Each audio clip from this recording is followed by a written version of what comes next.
Student, देखिए previous video में हमने बैंड थ्योरी का अध्ययन किया और किस प्रकार से बैंड थ्योरी में कंडक्टिंग बैंड और जो वैलेंस बॉन्ड होते हैं उनमें किस प्रकार से सेमीकंडक्टर में इलेक्ट्रॉन का मूवमेंट होता है, कैसे होल जनरेट होते हैं आज हम और उसमें आंतरिक जो चालकता उत्पन्न होती है उसका अध्ययन किया।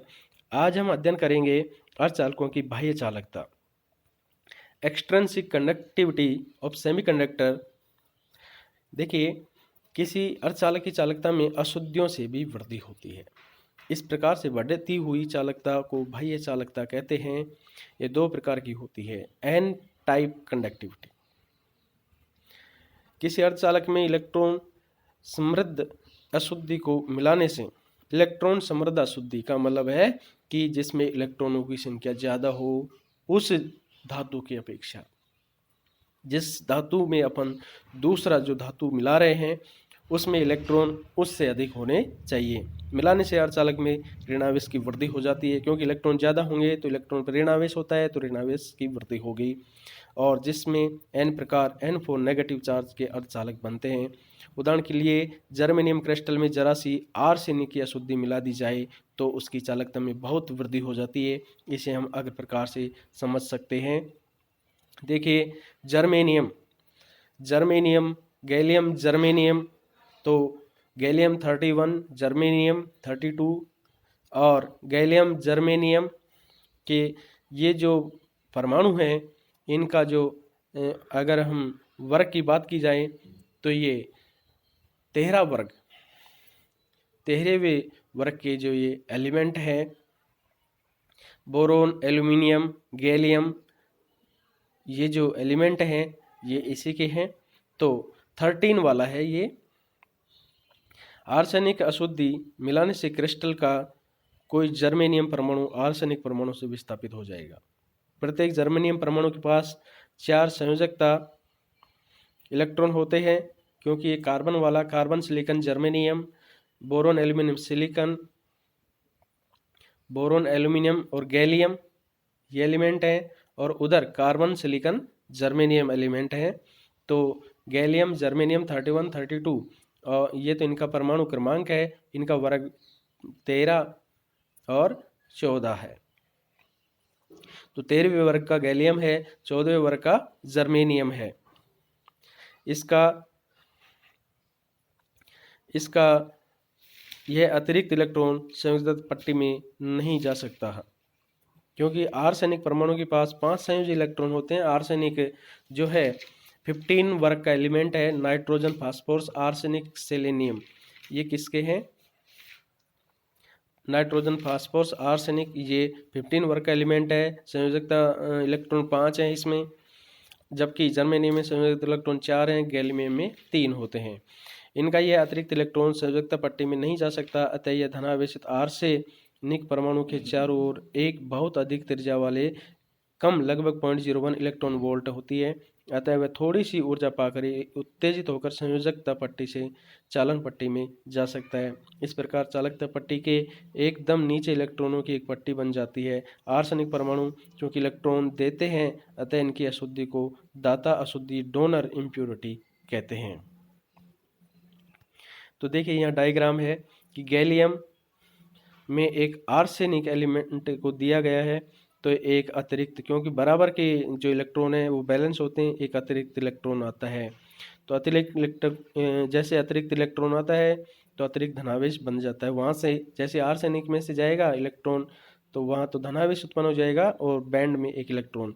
तो यहाँ देखिए दाता शुद्धि स्तर, तो ऊर्जा अंतराल, और यहाँ दाता शुद्धि स्तर में से इलेक्ट्रॉन जो है निकलता है और चालक पट्टी में चला जाता है। जैसे इलेक्ट्रॉन वहाँ जाएगा वहाँ एक होल जनरेट हो जाएगा। तो देखिए संयोजकता बैंड से यहाँ इलेक्ट्रॉन नहीं जा रहा है, यहाँ इलेक्ट्रॉन जा रहा है दाता शुद्धि स्तर से। और दाता शुद्धि स्तर क्या होता है कि जो अपन ने बाह्य एलिमेंट को इसमें इंट्रोड्यूस किया है वहाँ से वो अतिरिक्त इलेक्ट्रॉन जो है वो दाता शुद्धि स्तर बनाता है, और वह इलेक्ट्रॉन फिर वहाँ से कंडक्टिंग बैंड में जाता है और वहाँ एक होल का निर्माण करता है। पी प्रकार के जो पी टाइप के हैं कंडक्टिविटी, किसी इलेक्ट्रॉन न्यून अशुद्धि के मिलाने से भी किसी अर्धचालक की चालकता में वृद्धि हो जाती है। उदाहरण के लिए जर्मेनियम में गैलियम की अशुद्धि को मिलाया जाए तो जर्मेनियम की चालकता में वृद्धि हो जाती है। देखिए डायग्राम में जर्मेनियम में अगर गैलियम मिलाए जाएंगे तो गैलियम के पास जर्मेनियम से एक इलेक्ट्रॉन अधिक है, गैलियम के पास जर्मेनियम से एक इलेक्ट्रॉन कम है, तो जर्मेनियम एक इलेक्ट्रॉन इसको देता है, अतिरिक्त ऋणावेश उत्पन्न होता है, एक धनावेशी छिद्र बनता है। और यहाँ पे देखिए कि इसका जो गैलियम मिश्रित जर्मेनियम के लिए ऊर्जा आरेख है, इस आरेख में अपन स्पष्ट रूप से देख पा रहे हैं कि यहाँ जो अशुद्ध स्तर बनता है वो बनता है कंडक्टिंग बैंड के पास में, क्योंकि यह इलेक्ट्रॉन कहाँ से प्राप्त होता है, यह इलेक्ट्रॉन प्राप्त होता है संयोजकता बैंड से, क्योंकि जो पहले से ऑलरेडी जो एलिमेंट है जर्मेनियम उसके जो इलेक्ट्रॉन है सभी संयोजकता बैंड में, और वो इलेक्ट्रॉन किसको देता है, गैलियम को देता है, तो संयोजकता बैंड से वो इलेक्ट्रॉन किस में, अशुद्ध स्तर में देता है, और इस प्रकार से संयोजकता बैंड में ही होल जनरेट होता है और अशुद्ध स्तर में इलेक्ट्रॉन जाता है, और इस प्रकार से इसकी कंडक्टिविटी बढ़ती है।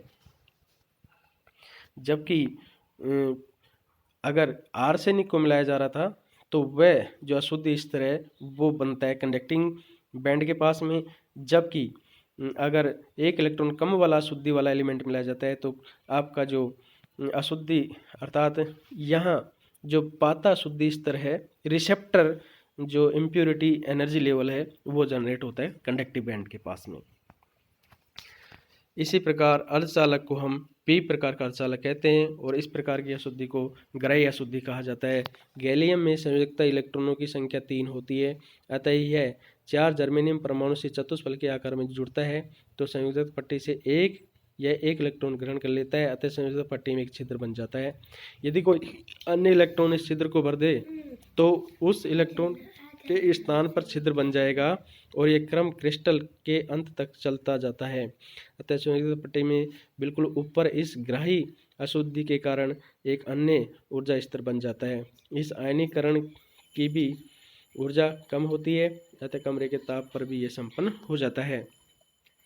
यदि किसी n प्रकार के अर्धचालक को एक p प्रकार के अर्धचालक के संपर्क में रखा जाए तो उनके जंक्शन पर इलेक्ट्रॉन एवं छिद्रों की सांद्रता परिवर्तित होती है, फलतः उस जंक्शन पर आवेश की एक दोहरी सतह उत्पन्न हो जाती है, जिसका उपयोग रेक्टिफायर सोलर सेल एवं अन्य इलेक्ट्रॉनिक उपकरणों में किया जाता है। देखिए पीएन जंक्शन पर इलेक्ट्रॉन एवं छिद्रों की सांद्रता का परिवर्तन पी टाइप और N type.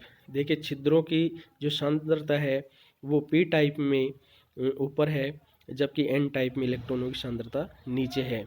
P N junction पर उत्पन्न विभव, तो पी टाइप में विद्युत विभव में ऋणावेश और एन टाइप में विद्युत विभव में धनावेश उत्पन्न होता है। इस प्रकार से ये बनते हैं।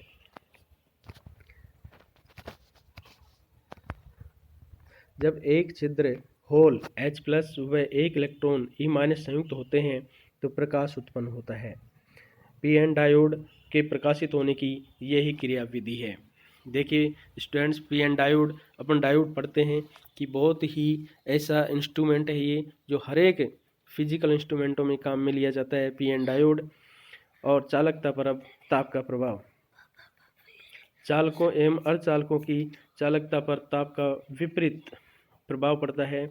एक धातु या चालक की चालकता का मान ताप के बढ़ने पर घटता है, जबकि अर्धचालक की चालकता ताप बढ़ने के साथ बढ़ जाती है। इसके कारण की व्याख्या निम्न प्रकार से की जा सकती है। एक धातु का यदि ताप बढ़ाया जाए तो उस ऊष्मीय ऊर्जा से परमाणु का कंपन बढ़ जाता है, जिससे धातु में परमाणु द्वारा चालक इलेक्ट्रॉनों का बिखराव बढ़ जाता है। फलतः धातु का प्रतिरोध बढ़ जाता है और चालकता घट जाती है। अर्थात जब धातु जो चालक होते हैं उनमें अगर ताप बढ़ाते हैं तो प्रतिरोध बढ़ने के कारण चालकता घटती है। उपरोक्त के विपरीत अर्धचालक में भरी हुई संयोजकता पट्टी और रिक्त पट्टी में एक निश्चित ऊर्जा अंतराल होता है। एक अर्धचालक का ताप बढ़ाने पर इलेक्ट्रॉनों को जो ऊष्मीय ऊर्जा मिलती है उससे वे निश्चित ऊर्जा अंतराल को आसानी से पार करके संयोजकता पट्टी से चालन पट्टी में आ जाते हैं। फलतः एक अर्धचालक का ताप बढ़ाने पर उसकी चालकता बढ़ जाती है। तो इस प्रकार से आज हमने चालक और अर्धचालकों के बारे में विस्तार से पढ़ा। Thank you students.